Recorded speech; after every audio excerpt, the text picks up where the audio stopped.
Hey, here we are in lesson 2. We're looking at multivariable linear systems today. When we use elimination method to solve a system of linear equations, our goal is always we want to rewrite the system where we can use back substitution. This is called writing the system in row echelon form. To solve the system in row echelon form using back substitution, we're going to look at this first example here. And you notice that we already know z is 2. So if z is 2, we can back substitute into equation 2. And y plus 3 times 2 is 7. So y would be 1. And then back substitute into equation 1, 2x plus 3y plus 4z equals 9.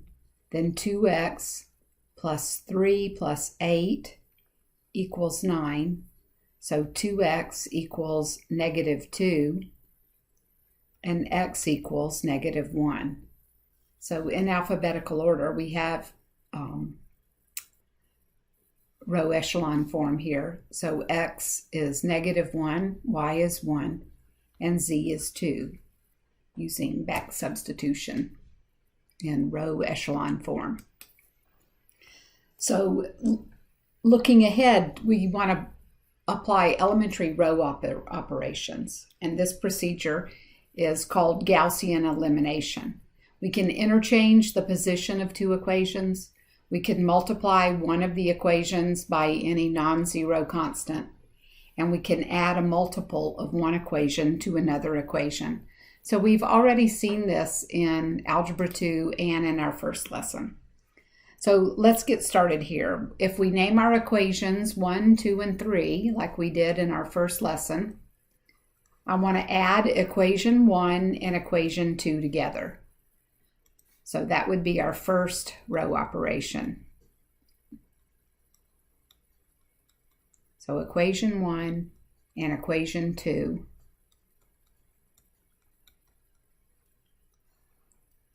So we end up with negative y plus 9z equals 10.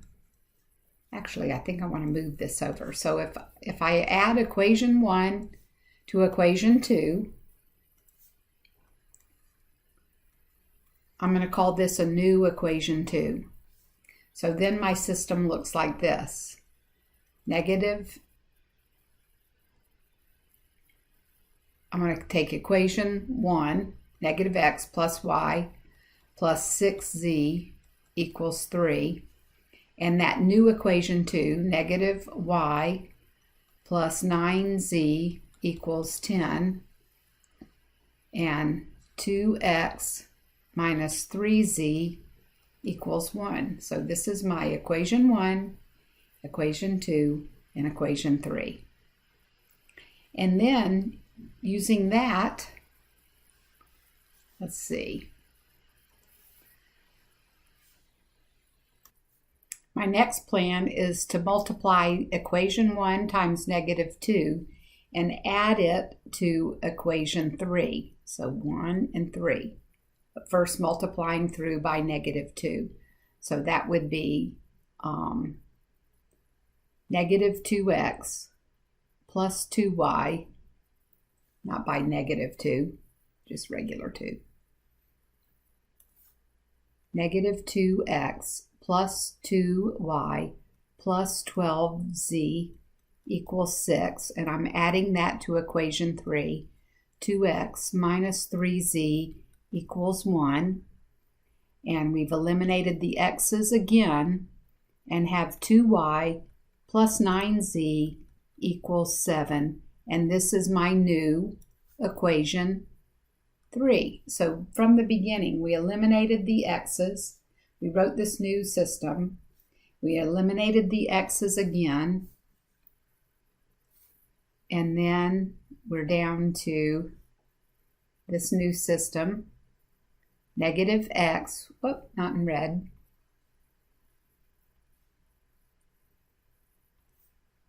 negative x plus y plus 6z is 3. Negative y plus 9z is 10. And 2y plus 9z is 7. So this is my new system. Equation 1, 2, and 3. And then we're going to use equation 3 and subtract equation 2 from that. So 2y plus 9z is 7, and y minus 9z is negative 10. So we found y is negative 1, because 3y and negative 3, and we solve for y is negative 1. So now substituting into negative y, so equation 2, negative y plus 9z is 10, so 9z is 9, z is 1. Using equation 1, negative x plus y plus 6z equals 3. So negative x plus 5 is 3, x is 2, and we have x, y, and z for our solution. X, y, comma, z. And our ordered triple for those elementary row operations, we're calling that Gaussian elimination. Here's a graphic interpretation of what we've been looking at. In our first lesson, we categorized these and named them consistent, dependent, independent. But this is what they would look like in three-dimensional space. When you had one solution, you could have either intersecting at one point, or the solution is a line, or the solution is a plane, an infinite number of solutions. And then no solutions when you have an x and a y and a z and they don't intersect altogether.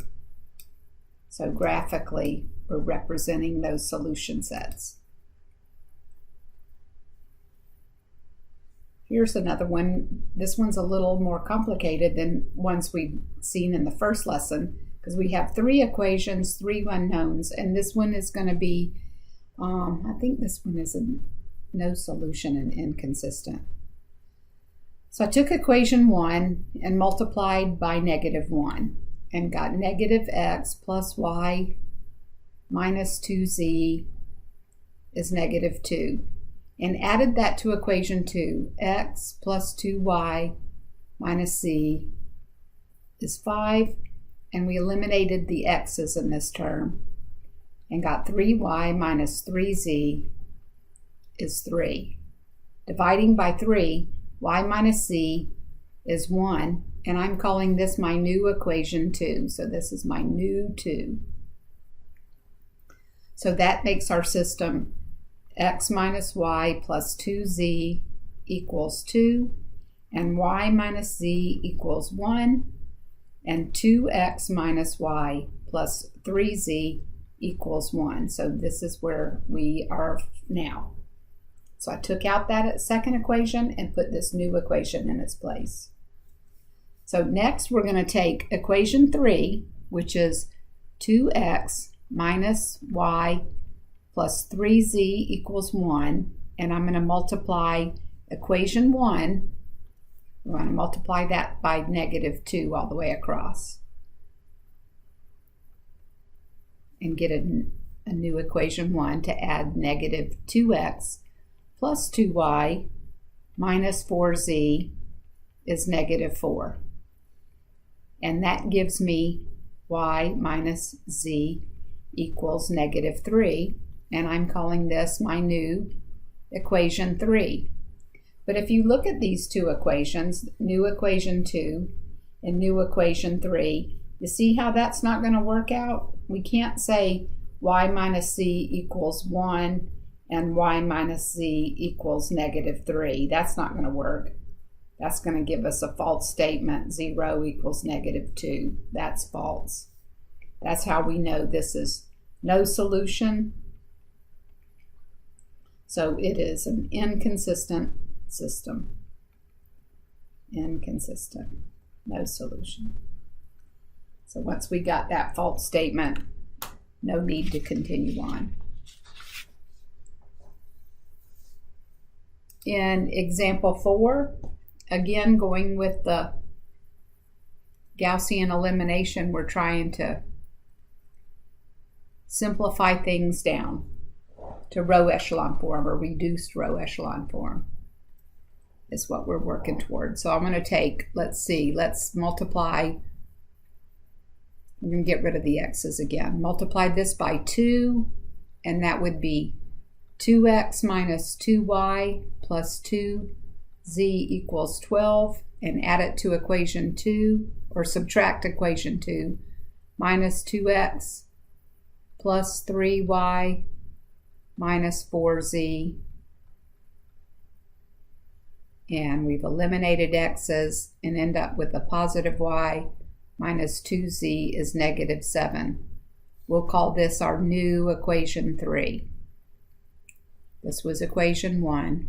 This was equation 2.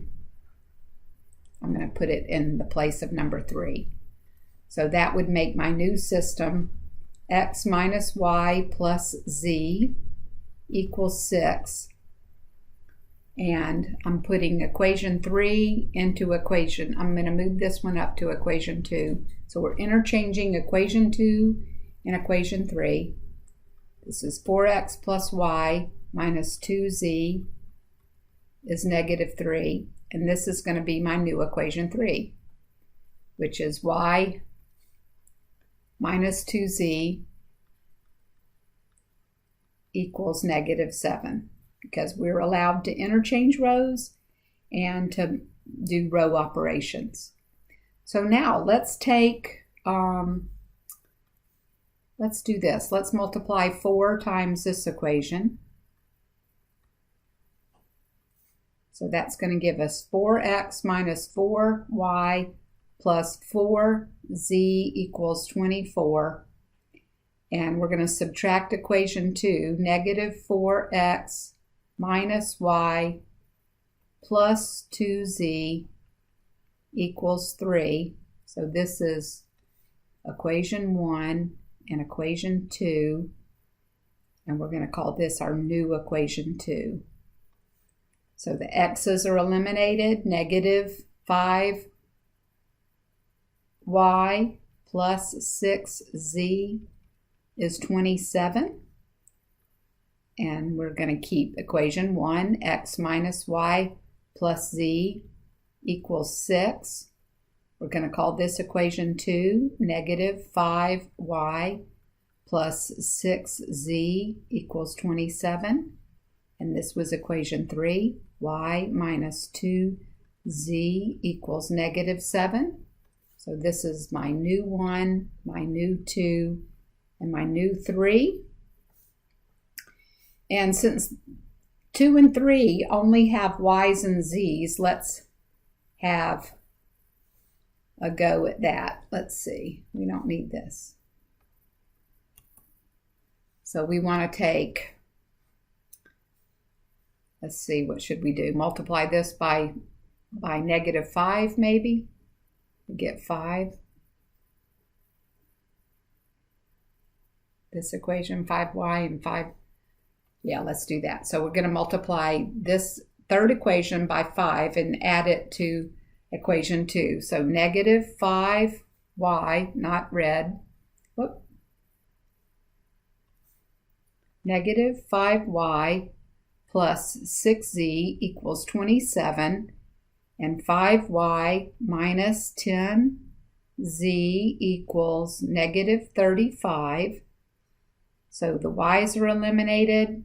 Negative 4z is 8, is negative 8. Z is positive 2. So now we can back substitute. I'm not going to write the equations anymore. We've got row echelon form once we get down to an equation z equals 2. We'll go back and use equation 3 y minus 2z equals negative 7. So y minus 4 is negative 7.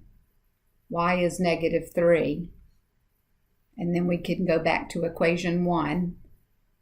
X minus y plus z equals 6. So what do we got? 2 plus 3, that's 5. So x is 1. And we have our x, y, and z ordered pair here. So x is 1, y is negative 3, and z is 2. And we're on to a little bit harder problem.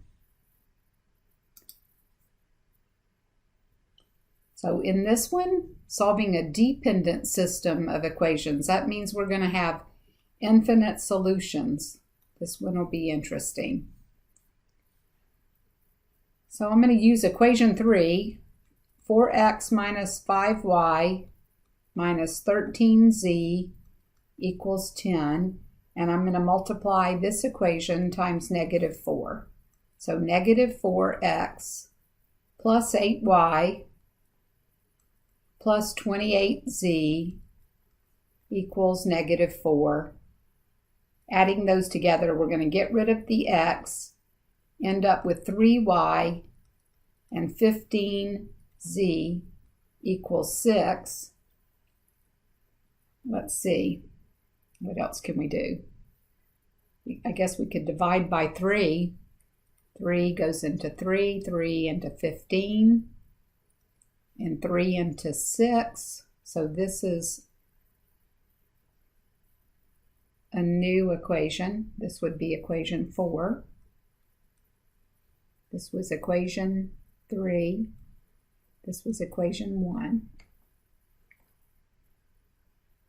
And then what can we do? We can take equation 2 and multiply this times negative 2. So that would be, oh no, let's multiply equation 1 times negative 2.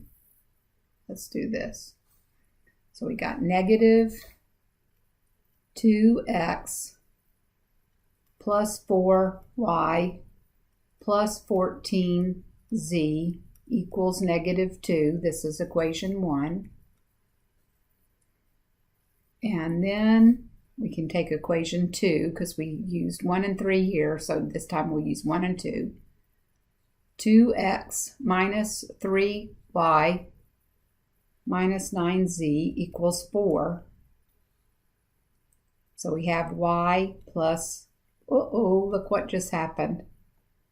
This is my new equation 5. See how 4 and 5 are the same? So we just found out that we've got a solution for y, but the solution for y is a line. Y is 2 minus 5z. Okay, so we know a name for y. So if we back substitute,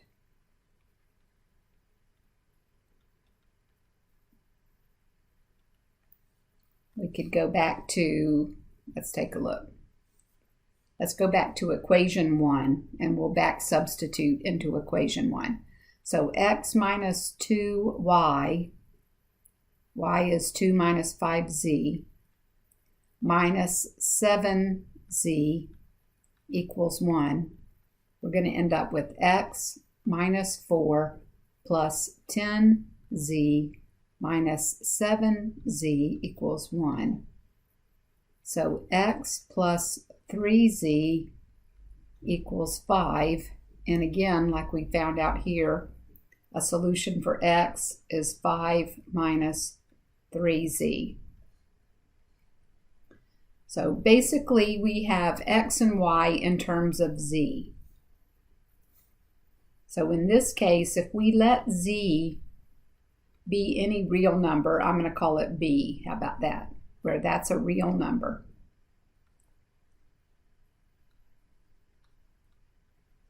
Then our XYZ solution, because we want ordered pair, XYZ alphabetically, x is going to be 5 minus 3 times any number, b.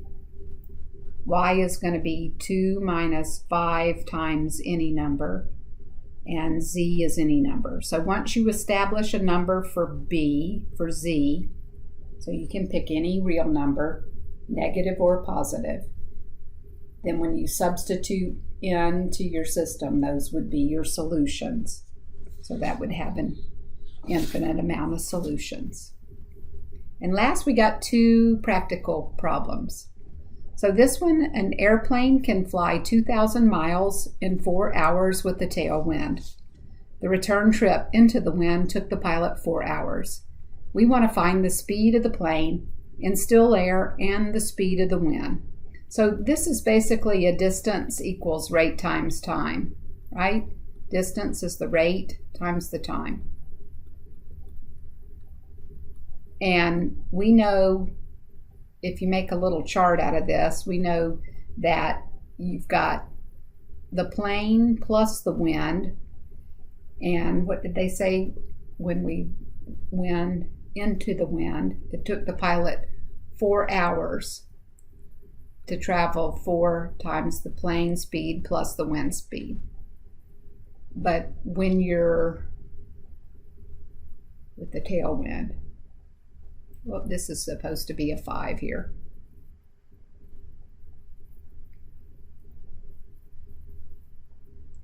It took longer. That's a typo right there. So the plane minus the wind takes 5 hours. So that's 5 times P minus W. So in either case, they're going 2,000 miles, right? So they went 2,000 miles is the distance, equals the rate. The rate is 4 in this case, and then 5 in the other case, times the time. So the rate is the plane plus the wind and the plane minus the wind. So we have 2 systems.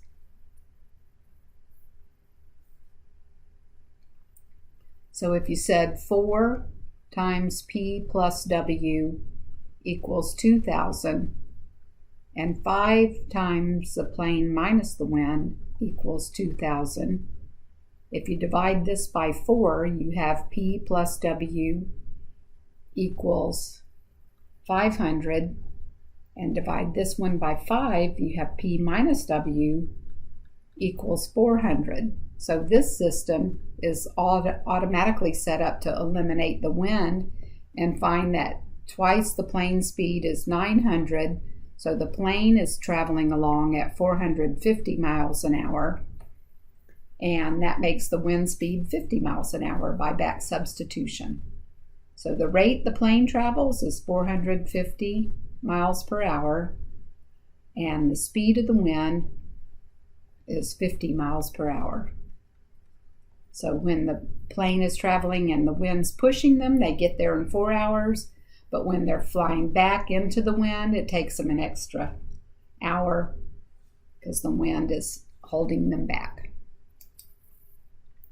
Okay, and our last example, we have a safety research firm collected data for the brake distance of a new car model. The data in the table below describes the relationship between the number of feet the car travels once the brakes are applied. We're calling that D, and the number of seconds the car is in motion after the brakes are applied. We're calling that T. So they want us to use the data to find a quadratic function. D of t is AT squared. So this is like curve fitting the data.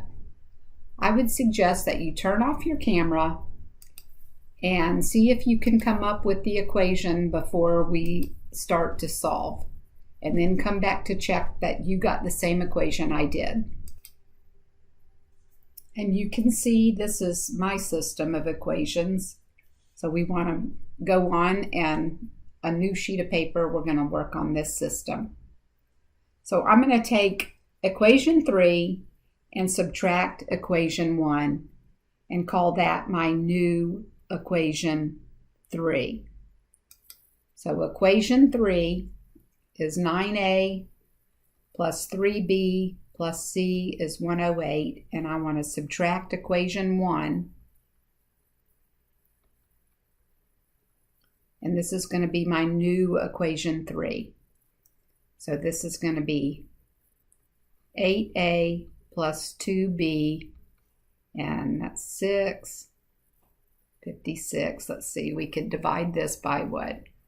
2, so 4a plus b equals 28. So this is my new equation 3. So I have a plus b plus c is 52, and I have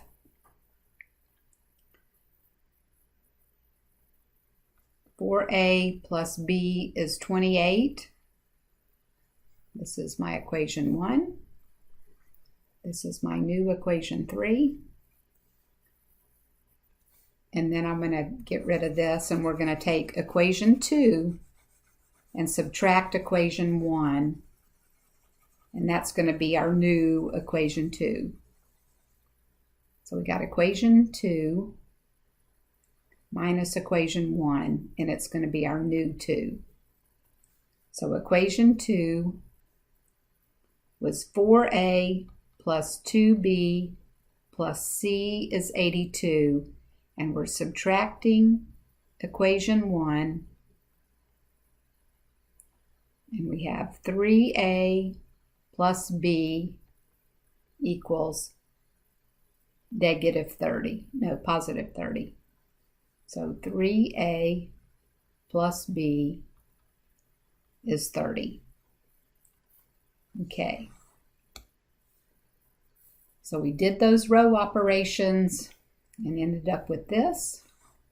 And now what can we do? We can take equation 2 and equation 3, and we can subtract those. So 4a plus b is 28 minus 3a minus b minus 30.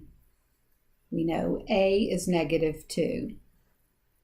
And if we substitute back into equation 2, then 3 times negative 2 plus b is 30. So b is 36.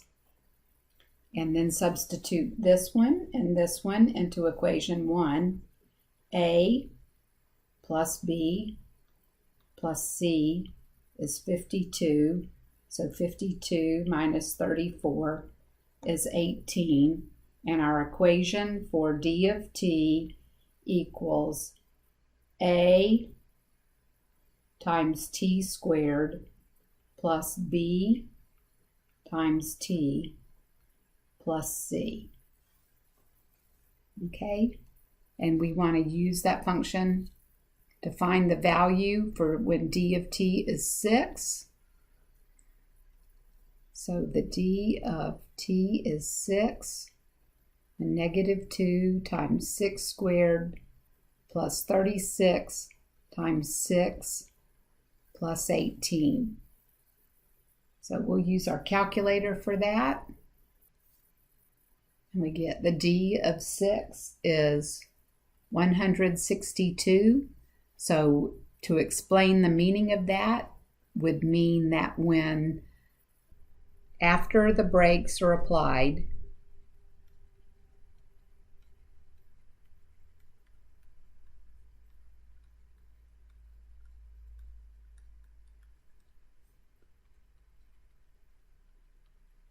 the car travels 6 seconds and 162 feet. So after they apply the brakes, the car's still moving for 6 more seconds and goes a distance of 162 feet. That sounds better. See you next time.